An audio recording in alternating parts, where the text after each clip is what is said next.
La chronique de pneus vous est présentée par Napa Autopro, en collaboration avec Desharnais Pneus et Mécanique, Garage recommandé CAA, membre Unipneu. Napa Autopro, on garde votre auto jeune pour longtemps. Salut Jean-Guy. Salut Daniel. Alors, cette semaine, nous allons faire le tour de 3 manufacturiers de pneus différents. On va commencer immédiatement avec Nokian. Oui, Nokian, bien, ici, on parle, c'est facile à voir, on parle d'environnement, on parle de résistance de roulement atténuée. Donc, c'est tous dans la conception de la bande de roulement qu'on a le pneu vert. On l'a mis en évidence chez Nokian. C'est dur de passer à côté. Vous ne pouvez pas l'acheter en passant. Non, c'est seulement pour démontrer qu'on est sensibilisé à la résistance au roulement.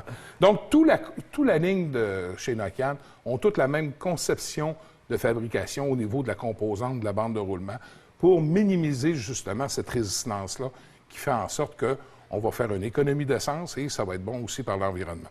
Et on contrôle bien cette technologie-là chez Nokian également pour avoir aussi une certaine adhérence avec le pneu sur pavé mouillé ou comme sur pavé sec. Parce qu'on sait qu'il faut faire attention, certains manufacturiers qui se sont aventurés dans le pneu écologique ont eu des problèmes d'adhérence, mais chez Nokian, on contrôle très bien ça. Nokian, un manufacturier qu'on est surtout habitué d'entendre parler l'hiver. Oui, absolument. Ça, tu as entièrement raison, Daniel. C'est légendaire comme pneu d'hiver, mais en été, ils tirent leur épingle du jeu quand même avec une gamme très complète. Parce que, comme on peut le voir chez l'ensemble des manufacturiers, on a toujours le pneu Touring, qui est le N-Tire ici chez Nokian, qui est un pneu asymétrique en passant et qui fait un travail quand même extraordinaire en termes de douceur de roulement et d'adhérence au freinage. Donc, c'est important de bien rouler, de rouler confortablement, mais d'avoir une adhérence au freinage. Nokian tire bien son épingle du jeu à ce niveau-là. Et le pneu de performance, on parle de pneus de performance ici qui sont intéressants. Un beaucoup plus pur au niveau performance, le Z-Line, et ici le Nokian Line. Nokian Line, bien, on a des caractéristiques de performance avec, regarde ici sur l'épaulement, un peu plus touring. Donc, on va aller chercher un petit peu plus de douceur de roulement, un peu plus d'adhérence aussi sur pavé mouillé. Et ici, bien, à ce moment-là, c'est vraiment le pneu de ultra haute performance. Et dans la gamme des SUV, également chez Nokian, on a le Z-SUV. Fait qu'on voit que c'est quand même des caractéristiques de pneus de performance, mais avec un épaulement adapté pour les SUV. Parfait, Jean-Guy. On se voit un peu plus tard avec un autre manufacturier. Oui.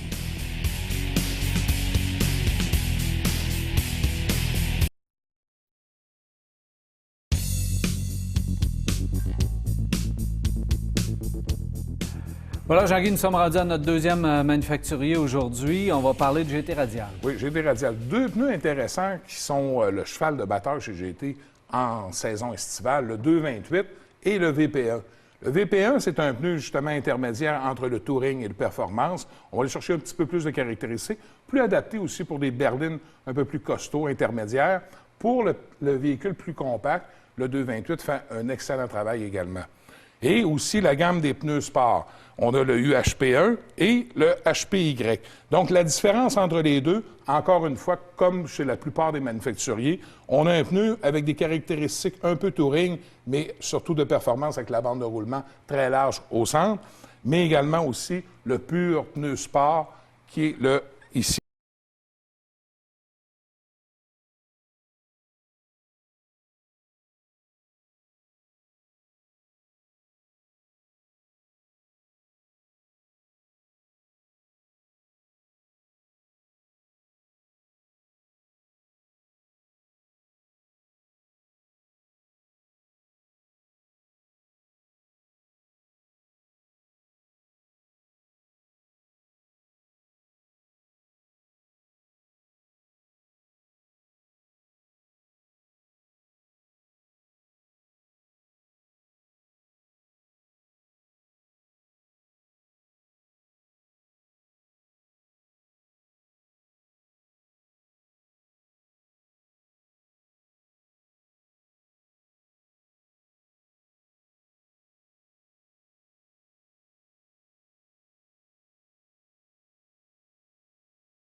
rigidité, la compaction des blocs qui composent la bande de roulement fait en sorte qu'on a des qualités de performance tout en restant avec un pneu Touring.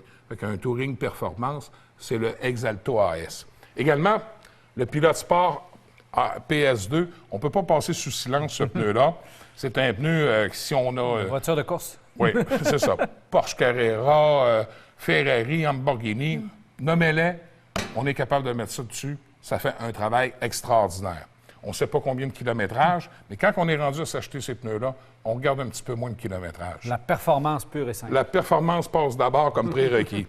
Dans la sous-compagnie BF Goodrich, dans la grande famille de Michelin, le pneu pour un SUV, on va aller chercher une performance quand même intéressante et avoir des caractéristiques aussi de roulement fort appréciées pour ce type de véhicule-là. C'est le GeForce TA KDW. C'est un dessin de semelle très particulier. Remarque, les blocs qui composent la bande de roulement, c'est des blocs de caoutchouc pleins, pas d'arête dedans.